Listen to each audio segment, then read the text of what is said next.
عقیدہ توحید اگر ہمارا درست ہے تو انشاءاللہ تعالیٰ وہ کہتے ہیں نا حج کے احکامات میں قبولیت کے اور احکامات کے درمیان کوئی چیز آڑے نہیں آئے گی انشاءاللہ۔ اور اس سے پہلے جو ہے وہ سب سے پہلے جو عقیدہ توحید بھی بہتر ہونے کے اوپر جو ہماری ایک چیز ہے وہ نیت ہے، اس کا اخلاص کے ساتھ ہونا بہت زیادہ ضروری ہے۔ نیت اخلاص، ہاں نیت اخلاص یعنی اخلاص کے ساتھ ہر کام کا جو عمل ہے وہ نیت، اور نیت میں بھی خلوص خیر خواہی۔ صحیح، جو چیز خود کے لیے پسند ہے وہ دوسروں کے لیے، جو کام خود کو اچھا نہیں لگتا وہ دوسرے کے لیے بھی برا لگتا ہے۔ مطلب اس طرح کی نیت ہو کہ یہ نہیں کہ صرف ہم سیلف پیٹی کا شکار ہوں اور صرف اپنے حد تک کی بات رکھنے والے ہوں، تو یہ چیزیں اسی کے اکاؤنٹ میں آتی ہے۔ تو اس کے بعد ہم دیکھیں گے کہ اس عمل کو جیسے کنٹینیو کیا کرنا ہے وہ کیسے کرنا ہے، یعنی ہم نے اپنا توحید کا عقیدہ مضبوط کیا، اپنی نیت کو خالص کر لیا، اب اصل میں جو کام کرنے والے ہیں وہ کیسے کریں گے؟ تو اس میں جو سب سے جو مین ضروری چیز ہے وہ ہمارے پیارے نبی صلی اللہ علیہ وسلم کی ایک زندگی ہے جو ہماری آنکھوں کے سامنے ہونی چاہیے۔ ایک رسول اللہ صلی اللہ علیہ وسلم کو ماننے کا مطلب یہ ہے کہ بندہ دین کے معاملے میں حق واضح ہو جانے کے بعد آپ کی غیر مشروط اطاعت کرے، یعنی بغیر شرطوں کے اطاعت قبول کرے، یہ نہ کرے کہ اچھا اس طرح ہوگا تو میں اس طرح کر سکتا ہوں، یا اس طرح ہوگا تو اس طرح کر سکتا ہوں، اور اپنے دامن کو حتی الامکان بدعت کی آلودگی سے محفوظ رکھے، تمام دنیاوی معاملات میں بھی، اور کتاب و سنت کی مخالفت سے مکمل طور پر پھر پرہیز بھی کرے۔ تو بدعت اصل میں کیا ہوتی ہے اس کو ہم دیکھتے ہیں۔ جو بات اصولی طور پر کسی شرعی دلیل سے ثابت نہیں ہوتی نا، اسے دین بنا لینا بدعت ہے۔ یعنی جو چیز پیارے نبی صلی اللہ علیہ وسلم کی زندگی میں نہ قول میں ملتی ہے، نہ فعل میں ملتی ہے، نہ عمل میں ملتی ہے، تو وہ بدعت کہلاتی ہے، جس کو ہم نیکی سمجھ کے کرنے لگتے ہیں۔ اس میں حرج تو کوئی نہیں ہے، حرج تو کوئی نہیں ہے، اگرچہ بظاہر وہ کتنی ہی خوشنما کیوں نہ ہو، حقیقت میں وہ سراسر گمراہی ہے۔ لہٰذا ایک مسلمان کے لیے ضروری ہے کہ وہ حج اور عمرے سمیت اپنی تمام عبادات میں بدعت سے مکمل طور پر پرہیز کرے، کیونکہ ان کی ملاوٹ سے نیکی کے ضائع ہونے کا کوئی شائبہ نہیں رہتا۔ جیسے نعوذ باللہ استغفر اللہ، ایک پاک چیز میں چھوٹا سا بھی کوئی پلیتی کا ایک قطرہ بھی چلا جائے تو کیا ہوتا ہے وہ، ہے نا؟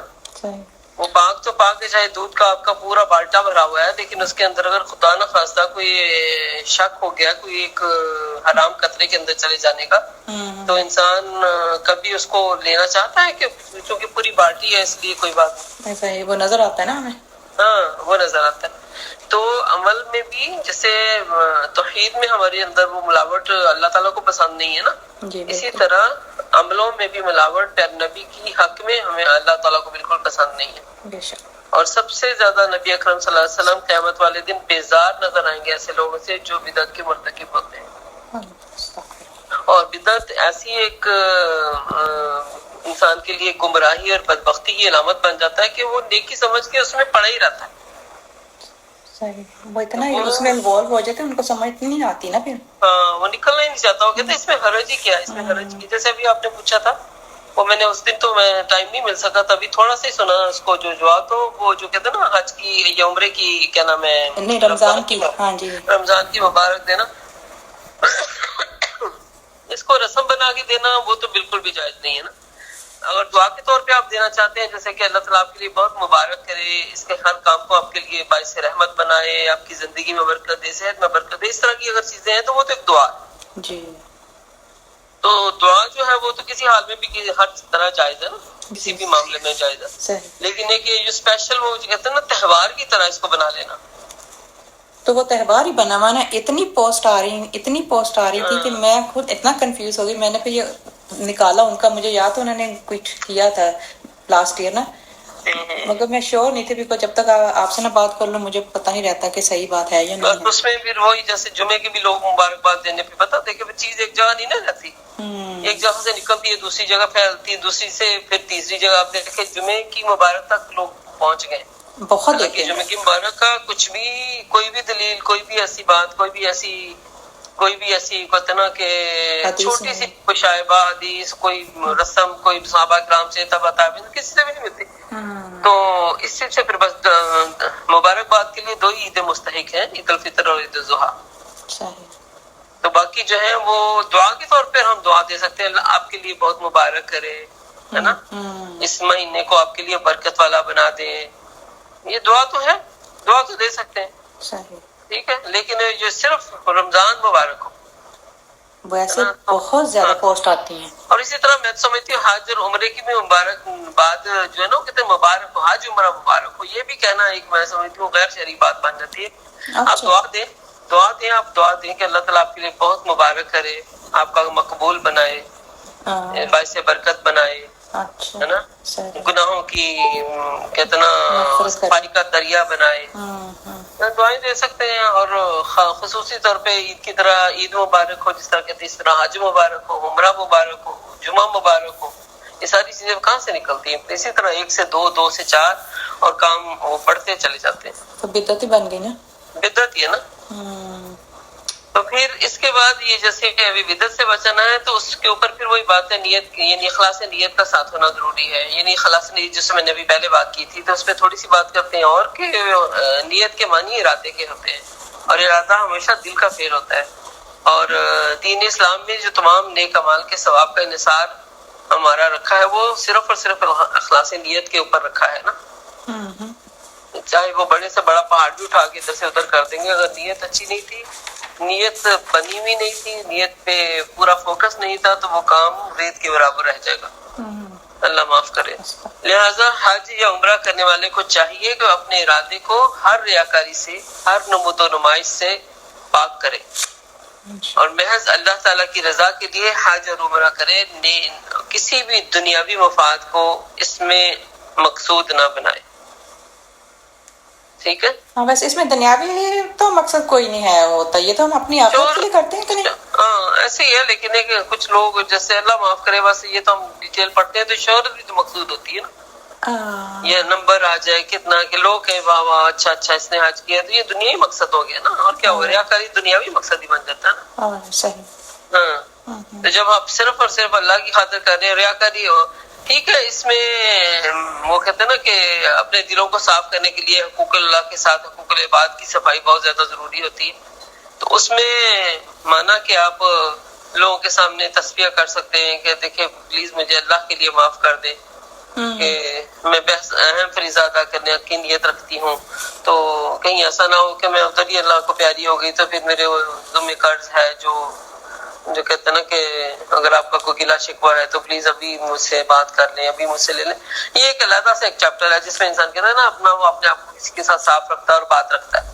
ہم اگر کہتے ہیں، یہ میں نے امت مسلمہ بھی سنا تھا، کسی جتنا بھی دل دکھا ہو تو میں اللہ تیری خاطر اس کو معاف کرتی ہوں، اپنا نیت پہلے سے صاف کر لیں، اس کے پوچھنے سے پہلے، سمجھے. تو وہ جو جب ہم نیت کو صاف کر لیں گے تو وہ رکھ کے بھی غرض کیا بنے گا، اور صاف کر لیں گے تو الحمدللہ ایک پیس آف مائنڈ تو ملے گا نا اپنا. اور اللہ تعالیٰ کہتے ہیں معاف کرنے والوں کا بے شک اس کا دل دکھا تھا، اس کا حساب بدلا لینا اللہ کے ذمہ ہوتا ہے. مگر ہے کہ ہماری ایک وہ جو ایک کہتے ہیں نا بڑا پن ہے، وہ اللہ تعالیٰ اس کو پروموٹ کرتا ہے، پھر اس کے اوپر اجر رکھتا ہے. ہو سکتا ہے ہمیں اس دن پتہ نہیں کتنی معافیوں کی ضرورت ہوگی، جس دن اللہ کی پکڑ میں اللہ تعالیٰ معاف کرے ہمیں دیکھے گا تو پھر ہے کہ ہمیں اس وقت اتنی مشدت، اور ہو سکتا ہے کسی کو اس طرح کی معافی دینے سے ہماری معافی ہو جائے. نہیں، ہم تو معاف کر دیں گے، مگر جیسے لوگ کہتے ہیں حج پہ جانے سے پہلے ضرور، حج عمرے پہ جانے سے پہلے سب کو فون کرو. ہاں وہ وہی میں کہتی ہوں نا، کسی کا ذمہ تو اپنے اوپر ہم لے بھی نہیں سکتے، لیکن حقوق العباد میں اپنے آپ کو سب کے نظر میں صفائی کے ساتھ معاف کر بھی دینا چاہیے، اور جہاں تک ممکن ہو دوسروں کے سامنے حسن اخلاق کا معاملہ کرتے ہوئے ان کے ساتھ معاملات کو درست رکھنا بھی چاہیے. لیکن اگر آپ سمجھتے ہیں کہ ان کو درست رکھنے سے دوبارہ کیچڑ آتا ہے تو پھر آپ نے دلی طور پہ معاف کر دیا، یہ انف ہے. اور یا پھر ہے کہ آپ اگر کہتے ہیں نا کہ رسمن بھی معافی مانگ دیں، رسمن میں اصل میں چیزوں میں پھر بگاڑ وہی پیدا ہوتا ہے نا کہ رسمی چیزیں وہ پھیل رہی ہوتی ہیں. اگر آپ کی خیر خواہی ہے تو آپ کے انداز میں بدلی آ جاتی ہے، اور آپ کا ایٹیچیوڈ بدل جاتا ہے، آپ کے ساتھ آپ اس کے ساتھ معاملہ کرتے ہیں تو واقعی وہ خیر خواہی والا معاملہ ہوتا ہے. تو بندہ تو پتھر نہیں ہوتا نا، خیر خواہی کو فیل تو کرتا ہے نا. تو چاہے وہ پیٹھ پر پیچھے ہو، چاہے وہ جیسے کہتے ہیں نا ان کے لیے دعا استغفار کرتا ہے، یہ سب سے بڑی خیر خواہی ہے. منہ پہ نہیں جا رہا، پتہ ہے کہ کیچڑ اچھلے گا، دوبارہ باتیں کھلیں گی، دوبارہ باتوں کے اندر وہ جو کہتے ہیں نا ایک تلخی پیدا ہوئے گی، تو وہ چیزیں نہیں اگر انسان اوپر کرتا تو، لیکن کم از کم وہ کیا نام ہے ان کے لیے استغفار کریں کھلے دل کے ساتھ. اچھا اس طرح پھر اگلی جو بات ہے وہ ہے، اب یہ پوائنٹ بنا کے لکھے. نمبر 1 تھا حج کرنے کے لیے عقیدہ درست ہونا. نمبر 2 ہے ہمارے لیے کام کا اتباع سنت کے مطابق ہو جانا. نمبر 3 ہے کہ ہمیں بدعت سے ہر حد الامکان پرہیز رکھنا چاہیے. اور اس کے بعد پھر ہماری نیت کا اخلاص جو ہے وہ کاؤنٹر میں ہونا چاہیے، ہے نا. اور 5ویں بات جو ہے، اب حج کرنا ہے تو اس کی کمائی کیسی ہوئی ہے، وہ حلال کمائی ہے. وہ یعنی ایسا نہیں ہو سکتا کہ وہ کہتا ہے نا کہ کھانا پکانے کے لیے کسی گندے پانی میں پانی پکایا جائے تو صرف ٹیسٹ ہی اس کا پروموٹ ہوئے گا. ایسا تو نہیں ہوتا نا. صفائی تو پیچھے سے رکھی جاتی ہے نا. جتنا آپ ہم چاہتے ہیں کہ کھانا اچھے سے بنے، اتنا ہی اس کی ہر چیز کو دھو کے صاف ستھرا کر کے بسم اللہ پڑھ کے ہم ساری چیزوں کا اہتمام کرتے ہیں. تو الحمدللہ ذائقہ ڈالنا اللہ کا کام ہے. تو اسی طرح جب حج پہ جانا ہو تو حتی الامکان دھیان رکھنا چاہیے کہ ہماری کمائی جو ہے وہ حلال ہو. جس آدمی کا لباس اور کھانا پینا حرام ہو اس کی دعا قبول نہیں ہوتی. لہذا ہر مسلمان پر یہ فرض ہے کہ وہ جائز طریقوں سے بال کمائے اور جائز امور ہی پہ اسے خرچ کرے. چنانچہ حج اور عمرہ کرنے والے کے لیے ضروری ہے کہ وہ صرف حلال کمائی سے حج اور عمرہ کرے. پھر اس کے بعد نمبر کون سا بنے گا؟ 7 بنے گا. ابھی حلال کمائی کر رہے تھے ایسے. ہاں حلال کمائی والا 6 ہو گیا. نو حلال کمائی والا 5 ہو گیا. اب چھٹا آئے گا. چھٹا آئے گا تو حقوق العباد کی ادائیگی، جو پہلے ہم بات کر چکے ہیں کہ اس میں حقوق کو دبا دینا بہت بڑا جرم ہے. کسی کا حق دینا ہے تو ضرور دے کے جائیں، ہے نا. بس جو حق دینے والی بات ہے وہ دے کے جائے، یوں کہ یہ جرم نیکی کی قبولیت میں رکاوٹ نہ بن جائے نا کہیں. ایسا شخص جو حقوق العباد لوٹائے یا معاف کرائے بغیر مر گیا تو قیامت کے روز نہ صرف اپنی نیکیوں سے محروم ہوگا بلکہ نیکیاں ختم ہونے پر حقداروں کی گناہ بھی اپنے سر اٹھائے گا. اعوذ باللہ استغفر اللہ اللہم لا تجعلنا منہم. اور یوں مفلس ہو کر جہنم رسید ہوگا. حقوق العباد میں مطلب جیسے کسی کا قرض وغیرہ دینا ہو، کسی کا دین میں اس کا، ہاں قرض بھی دینا ہو یا کسی کا، وہی بات ہے کہ ذمہ داریوں کے بھی حق ہوتے ہیں نا. مثلاً ماں کا ذمہ داری والا حق ہے، باپ کا ذمہ داری والا حق ہے، بہن بھائیوں کا ذمہ داری والا حق ہے، اولادوں کا ذمہ داری والا حق ہے. وہ چیزیں ذمہ داری جو ہے نندوں کا، بھابجوں کا، مطلب سارے ایک ذمہ داری والا حق ہوتا ہے نا جو رشتوں میں چلتا ہے. آپ کا رشتہ اللہ تعالیٰ نے اگر مجھے اسٹیٹس میں ایک بڑا بھائی، گھر میں وہ بڑا بیٹا تھا اور میں ان کی بڑی بہو بنی ہوں تو میری ایک ذمہ داری ہے کہ بڑوں کی طرح ایکٹ کروں، ہے نا. یہ حق تو ہے نا کہ بڑے چھوٹوں کے ساتھ کس طرح کا معاملہ کرتے ہوتے ہیں. چاہے وہ آپ کے ساتھ چھوٹے جو مرضی کریں، لیکن میرا معاملہ اللہ کے لیے اگر ہے تو مجھے تو صرف اپنے معاملے کی فکر میں دھیان رکھنا ہے نا. تو وہ جب حق ادا کریں گے تو الحمدللہ اسی کو حق ادا کرنا کرتے ہیں. پھر اگلا جو پوائنٹ ہے وہ مقروض کے حج کا حکم ہے کہ وہ اگر قرض دار ہے تو وہ کیا کرے گا. اگر صاحب استطاعت یا مالدار آدمی محض اپنے کاروباری لین دین کی وجہ سے مقروض ہے، اس کے پاس اس قرض کو اتارنے کے دیگر ذرائع موجود ہیں، مثلا ورثہ، ملکیت کی زمین یا کاروباری سامان. اگر اتنا ہے جس سے اس کا قرض اتارا جا سکتا ہے تو اس پر حج کے لیے ضروری مال مہیا ہونے کی صورت میں حج کرنا فرض ہے.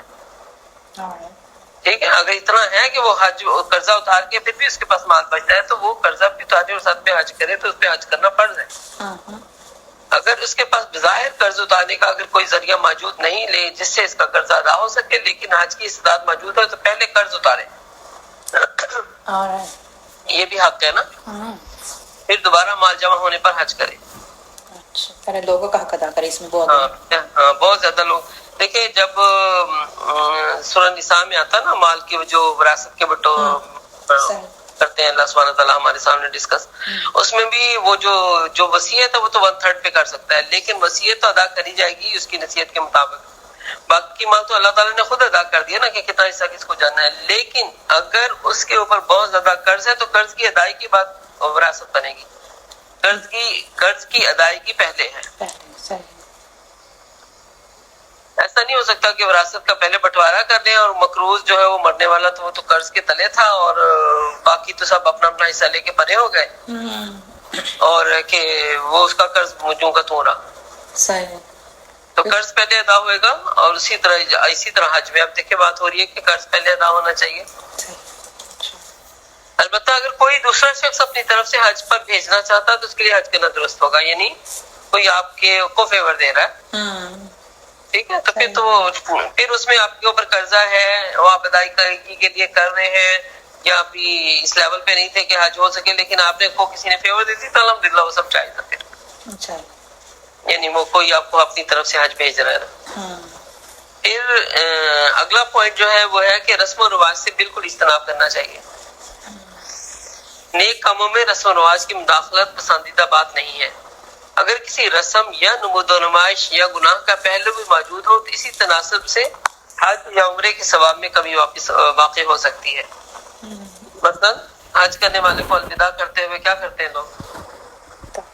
ہار وغیرہ پہنا لیں گے، جی ہاں، اور واپسی میں استقبال کے موقع پر بھی ہار وغیرہ رکھے ہوتے ہیں، یا اسے حاجی صاحب کہہ کے پکارنا، خود پسندی اور ریاکاری کا دروازہ اس سے کھلتا ہے نا، صحیح کہہ رہے ہیں، جس کی اسے حوصلہ شکنی کرنی چاہیے بلکہ نہ کہ حوصلہ افزائی، اور شکر اور فکر کی راہ اپنانی چاہیے۔ اللہ تعالیٰ نے کہ جو مجھے حج کی سعادت اگر نصیب فرمائی ہے تو اب میری زندگی میں انقلاب آنا چاہیے، ایسا نہ ہو کہ میرے گناہوں کی وجہ سے حج کا اجر و ثواب کم ہو جائے، یعنی نام و نمود میں لگے رہیں گے تو وہ ثواب اور قبولیت پہ تو دھیان ہی نہیں جاتا، پھر تو دنیا پلیٹ میں پڑی ہوئی وہی نظر آئے گی نا، اس میں کتنے نمبر لگے ہیں، کتنے لوگوں نے اس مبارکبادی دی ہے، کتنے نے یہ کیا، ہم اسی کاؤنٹنگ میں لگے رہیں گے، کوئی آیا کوئی نہیں آیا، کیوں نہیں آیا، اس نے یہ نہیں دیکھا، اس نے وہ گلے شکوے، تو اس میں جو اپنی فکر ہے جو اصل تھی وہ کیا ہوگی، وہ تو ذرا لاسٹ ہو جائے گی کہ میرا حج کا اصل بیس جو ٹھیک تھا نہیں ٹھیک تھا، قبول ہوا نہیں ہوا، عمل کیسا تھا، کسک رہ گئی یا پورا ہوا نہیں ہوا۔ پھر جب انسان اتنا انوالو ہوتا ہے اپنے اس کاموں میں تو پھر کیا ہوتا ہے، فکر رہتی ہے کہ کوئی آیا کوئی نہیں گیا، جو آ گیا بس ٹھیک ہے الحمدللہ، جو نہیں آیا کوئی بات نہیں، مجھے ان کے لیے تو میں نے کرا ہی نہیں تھا، جس کے لیے میں گلا پہنچا، ہاں انہوں نے مجھے آ کے مبارکباد کیوں نہیں دی، یا میرے لیے مجھے ملنے کیوں نہیں آئے۔ فیملی میں کیا ہوتا ہے، یہی تو چیزیں چل رہی ہوتی ہیں، تو بہتر نہیں ایسے والے، آپ آرام سے چلے جاؤ، جب پتہ آپ کی فیملی ایسی ہے تو آپ کو بتانے کی ضرورت بھی کیا ہے؟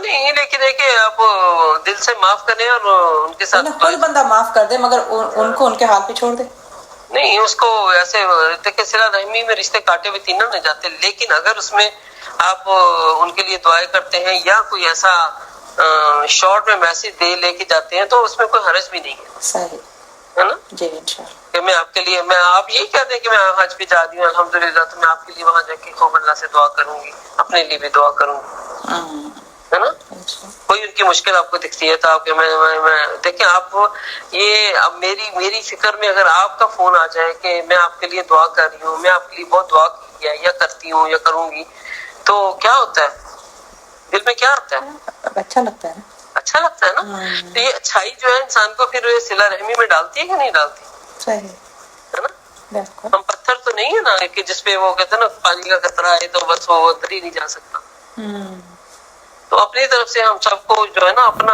ایکٹ ادا کرنے میں وہ جو کہتے ہیں نا بظاہر وہ جو دنیا کی لغزشوں کے جال ہوتے ہیں ان کو دیکھیں گے تو ہم کبھی بھی آگے نہیں بڑھ سکتے، بالکل صحیح، تو جب آگے بڑھنا ہے تو پھر ان سے اپنی نظر کو اوپر اپنے رب کی نگاہ میں رکھنا پڑے گا، اس کے لیے اللہ سے توفیق مانگتے رہے، اللہ ہمیں اپنے بس وہ جو کہتے ہیں نا مقرب بندوں میں اور جو اپنے رضا کے کاموں میں بس اتنی فکر دیتے کہ ہمیں دھیان جو ہے نا نیچے سے اوپر چلا جائے بس۔ پھر آغاز سفر کیسے کرنا ہے، گھر سے نکلتے وقت جو ہمیں دعا ایک تو عام طور پہ آتی ہے کہ بسم اللہ توکلت علی اللہ ولا حول ولا قوت الا باللہ، اللہ کے نام سے میں اللہ پہ توکل کرتی ہوئی نکل رہی ہوں اور ہر نیکی اور برائی کرنے کی اور اس سے بچانے کی توفیق تو سوائے اللہ کے علاوہ کسی کے پاس ہی نہیں ہے۔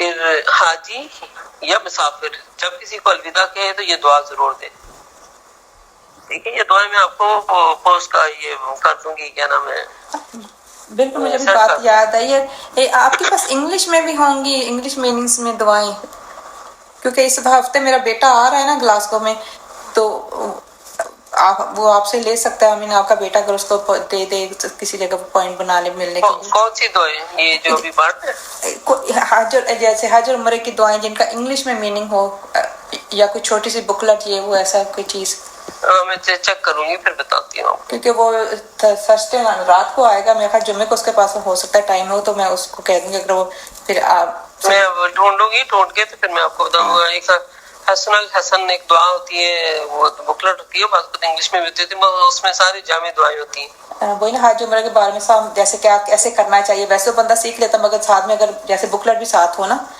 وہ ایسے حج عمرے کی بک نہیں ہے انگلش والی لیکن ایک دعاؤں والی بک شاید کوئی ہو میں چیک کروں گی. ٹھیک ہے. تو اب کیا میں بات کر رہی تھی کہ جب کوئی مسافر یا حاجی جائے گا گھر سے تو کس طرح وداع کرے گا. الوداع کہنے والے اس کو کیا دعا دیں گے؟ استودع اللہ دینک و امانتک و خواتیم عملک. میرے پاس ہے ایک میں نے ادھر سے لی تھی پہلے نبی کی پہلی دعا میں بھی آتی ہے دعا. ابھی مجھے نظر نہیں آئے گی یہ بسم اللہ اچھا سبحان اللہ اللہ میں نسأل کا یہ 3 دعائیں دو بس. اچھا یہ والی جو آپ بتا رہے وہ نہیں چلو انشاءاللہ ریکارڈنگ استودع اللہ دینک و امانتک و خواتیم عملک. انشاءاللہ کہ میں آپ کا دین امانت اور آپ کے اعمال کا انجام اللہ تعالیٰ کے سپرد کرتا ہوں. پھر حاجی یا مسافر وہ اپنے گھر والوں کو کیا کہے گا وہ بھی کیسے دعا دے گا. وہ ایسے دعا دے گا اور یہ دعائیں ہمیں یاد ہونی چاہیے. استودعکم اللہ الذی لا تضیع ودائعہ. میں تمہیں اللہ کی حفاظت میں دیتا ہوں جس کی سپرد کی ہوئی چیزیں کبھی ضائع نہیں ہوتی. یہ میرے پاس ہے. جانے والا اپنے گھر والوں کو یہ دعا دے گا اور جانے والوں کو گھر والے وہ دعا دیں گے جو پہلے میں نے استودع اللہ دینک و امانتک و خواتیم عملک. یہ بھی ہے اس وقت دوسری والی بک میں ہے جو نہیں حج بیت اللہ جو جس کا کور بلیک سا ہے پر خانہ کعبہ کا دروازہ بنا. اچھا اچھا یہ میں نے ادھر سے لی تھی ایک دفعہ المیدان سے. اس میں یہ آپ جو بتا رہے ہیں دونوں دعائیں ہیں. ہاں بس اس کو بھی یاد کیجیے گا. میں ان کو ٹک اور سواری پر جو چڑھتے ہیں اس میں پھر یہ عام معمول میں یہ ضروری نہیں کہ صرف حج پہ جائے تو یہ دعائیں دیں. عام معمول میں بھی جب کوئی سفر کرے تو اس کو دعا دینی چاہیے اس طرح. پھر سواری پر جب سوار ہو جائیں گے تو کیا کریں گے؟ اللہ اکبر اللہ اکبر اللہ اکبر 3 دفعہ تکبیر پڑھیں گے. یہ ہے صحیح. ہاں اور پھر سبحان الذی سخر لنا هذا وما كنا له مقرنين وإنا إلى ربنا لمنقلبون. اللهم إنا نسألك في سفرنا هذا البر والتقوى ومن العمل ما ترضى. اللهم هون علينا سفرنا هذا واتبع عنا بعده. اللهم أنت الصاحب في السفر والخليفة في الأهل. اللهم إني أعوذ بك من وعثاء السفر وكآبة المنظر وسوء المنقلب في المال والأهل. یہ بھی ہے.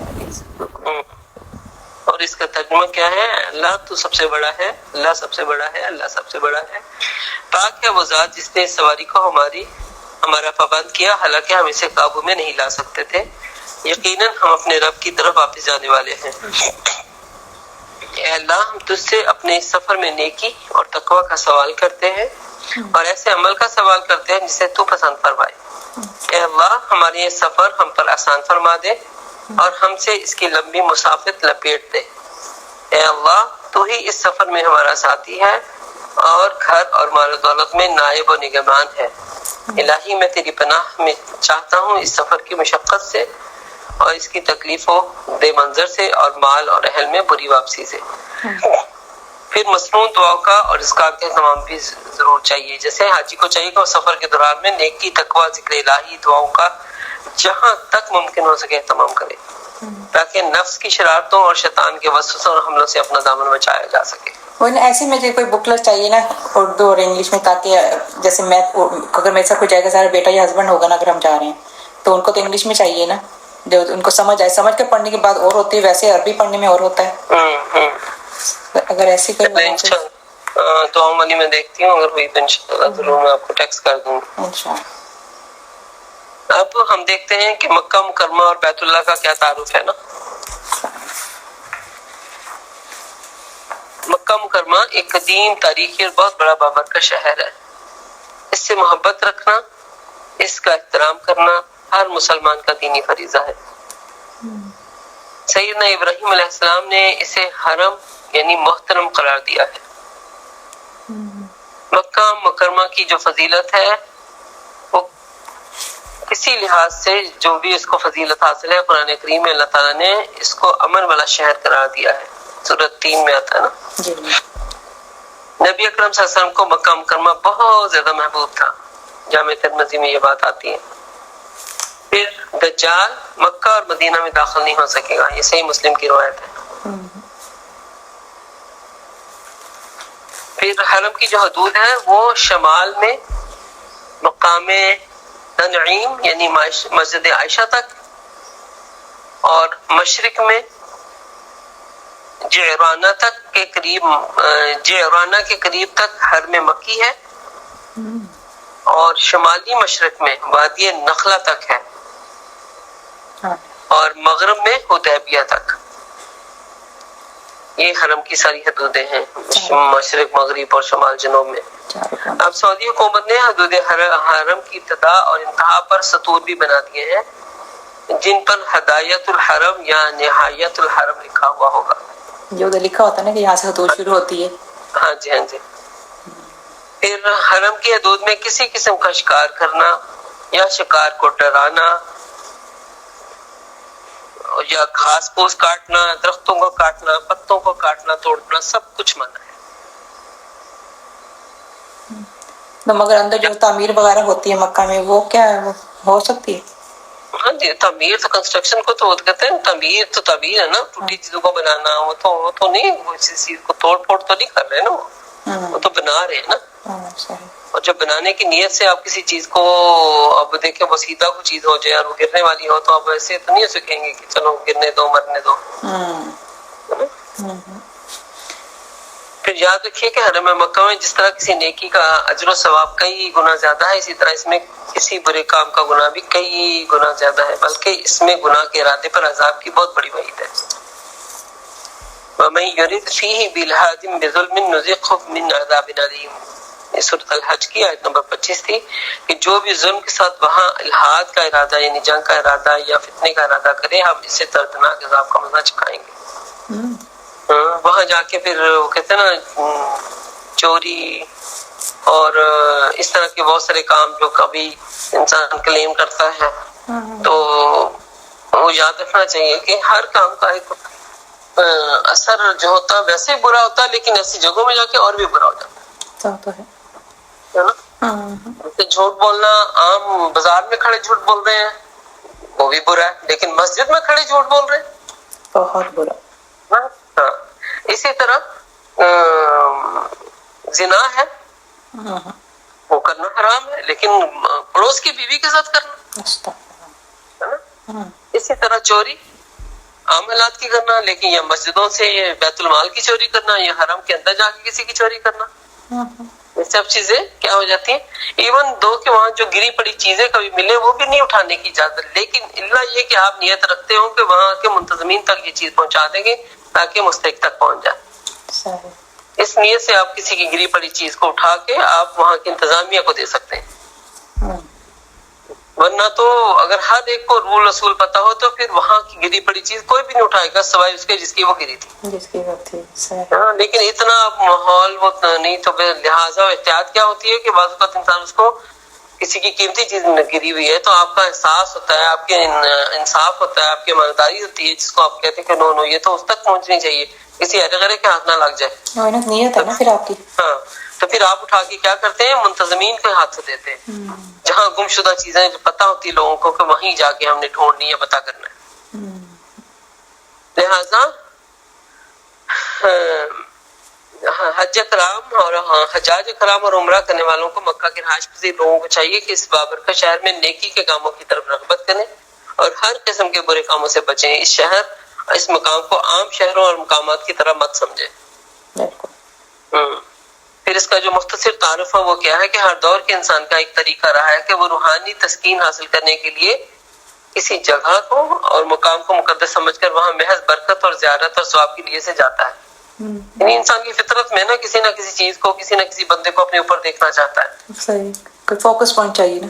ہاں، اس مقصد کے پیش نظر اسلام نے مسلمانوں کی روحانی سکون اور حصول ثواب کے لیے صرف 3 مقدس مقامات بنائے ہیں جن کی زیارت کی اجازت ہے، جیسے مسجد حرام، مسجد نبوی اور مسجد اقصی۔ یہ مجھے پہلے میں خیر مجھے پتا ہے مگر یاد نہیں ہے مجھے آ رہا ہے، یہ مسجد ہے تو مسجد الحرام یعنی بیت اللہ کی شریف کی جو مسجد ہے، اس کے چاروں طرف پھیلی ہوئی عمارت مسجد حرام کہلاتی ہے۔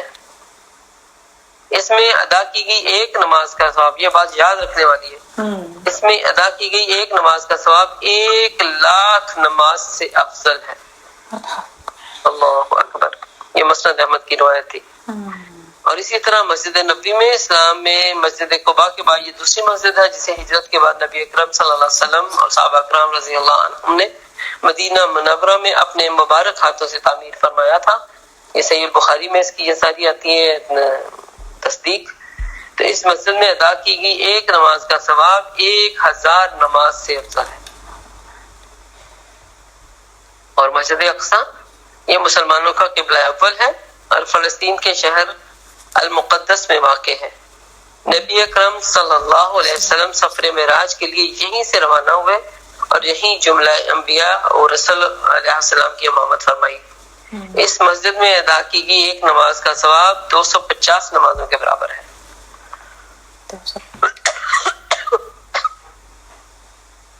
اسے خانہ کعبہ کی تعمیر ابراہیمی کے 40 سال بعد تعمیر کیا گیا تھا۔ یہ بھی اتنا پرانا ہے، اتنا قدیم ہے۔ ہاں جی، ہاں جی، بیت اللہ سے بعد میں، لیکن ہے کہ یہ بھی مسلمانوں کا پہلا قبلہ اول رہا تھا نا۔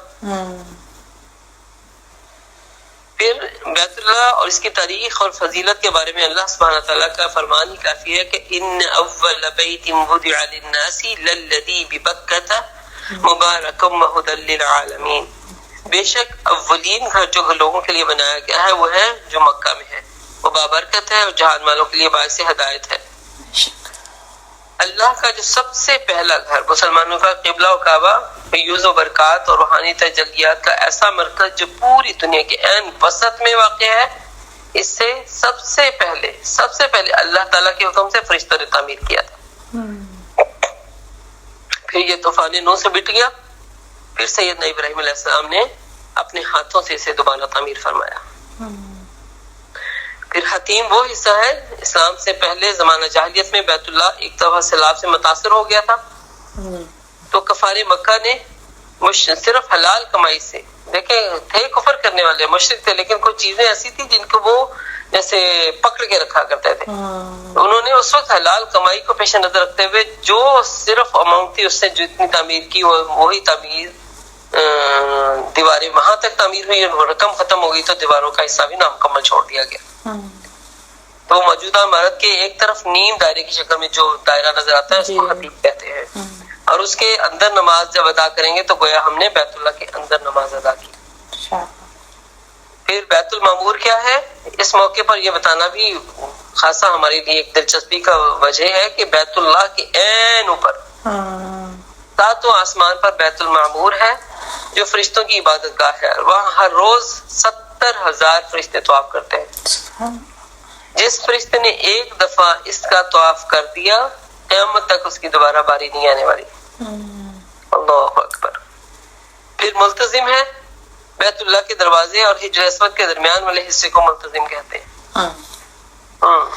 بیت اللہ کے دروازے اور حجر اسود کے درمیان والے حصے کو، اس پر اپنا چہرہ رکھنا، سینے کو ساتھ لگانا، نہایت عاجزی انکساری کے ساتھ دعا کرنا مشروع اور مسنون عمل ہے۔ یہ عمل بعض صحابہ کرام مثلا عبداللہ بن عباس، عبداللہ بن عمر، عبداللہ بن ایک عمر ہے ایک عمر ہے زبر کے ساتھ، اور زبیر بن عوام رضی اللہ عنہم سے بھی ثابت ہے۔ وہاں جا کے انسان عاجزی انکساری کے ساتھ اپنا گالے لگائے اور دعا کرے، اپنے آپ کو ساتھ چپکائے اور عاجزی انکساری سے روئے دھوئے اور اللہ کے سامنے، اور وہ اس کی واقعی فیلنگز ہوتی ہیں، لگتا ہے جیسے آپ بالکل اللہ کے پاؤں میں آ کے بیٹھ گئے۔ نعوذ باللہ، یہ وہی بات ہے، وہ یدن والی بات سے نہیں سمجھنا کہ اللہ کے کوئی ہاتھ ہے اور پاؤں ہے، مقصد یہ ہے کہ وہ انسان کو احساس ہوتا ہے کہ جیسے اور بھی اب قریب ہو گئے اپنے رب کے۔ پھر مقامی ابراہیم میں یہ ایک پتھر ہے جس پر کھڑے ہو کر سیدنا ابراہیم علیہ السلام بیت اللہ کی دیواریں اٹھایا کرتے تھے۔ موجزانہ طور پر آج تک اس پتھر پر سیدنا ابراہیم علیہ السلام کے پاؤں کے نشانات موجود ہیں۔ یہ پتھر بیت اللہ کے دروازے کی جانب قریب ہی ایک گنبد نما کے اندر شیشے میں محفوظ ہے۔ اس کے متعلق اللہ تعالیٰ نے فرمایا ہے وَاتَّخِذُوا مِن مَقَامِ إِبْرَاهِيمَ مُصَلًّى، مقام ابراہیم کو جائے نماز بناؤ۔ یاد رکھیے اس پتھر کے باہر لگے خول یا جالی کو برکت کی نیت سے بوسہ دینا یا چھونا ثابت نہیں ہے۔ وہ تو ایک فریم سا بنایا ہوا انہوں نے۔ ہاں بالکل، اور صرف اس کو زیارت کر سکتے ہیں، دیکھ سکتے ہیں، لیکن ہے کہ منہ آپ کا قبلہ کی طرف ہی ہونا چاہیے اور عاجزی انکساری اللہ کے سامنے ہونی چاہیے۔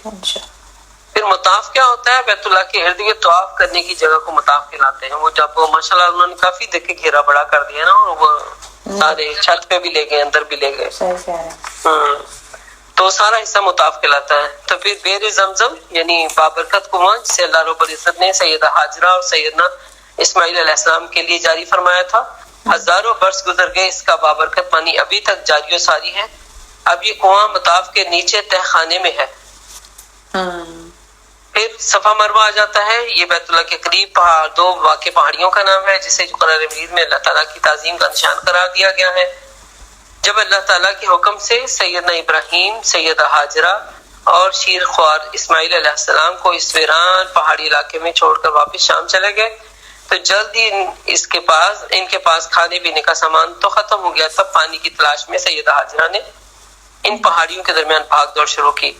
اس کے بعد اللہ تعالیٰ نے اپنی قدرت کاملہ سے زمزم کا چشمہ جاری فرما دیا۔ سیدہ حاجرہ علیہ السلام کے اس عمل کو اللہ تعالیٰ نے حج عمرے کا بنا دیا۔ حجاج کرام اسی سنت کو اپناتے ہوئے حج عمرے کے دوران میں صفا اور مروہ کے درمیان 7 چکر لگاتے ہیں، جسے اصطلاحاً سعی کہتے ہیں۔ آج کل اس کی توسیع کر کے ایک تو اس کی چوڑائی کو دگنا کر دیا گیا ہے، اور دوسرا مزید 2 منزلوں کا اضافہ بھی کر دیا گیا ہے، ایک تہ خانہ یعنی بیسمنٹ میں، اور دوسرا بلائی منزل یعنی اوپر والی منزل میں عمارت بنا دی گئی ہے۔ اور مسجد حرم سے ملحق ہونے کی وجہ سے عملی طور پر مسجد حرام کا وہ حصہ بن گئی ہے۔ ٹھیک ہے جی، چلیے یہاں تک ہم دیکھتے ہیں اس کو آج۔ سبحانک اللہم و بحمدک نشہد ان لا الہ الا انت نستغفرک و نتوب الیک۔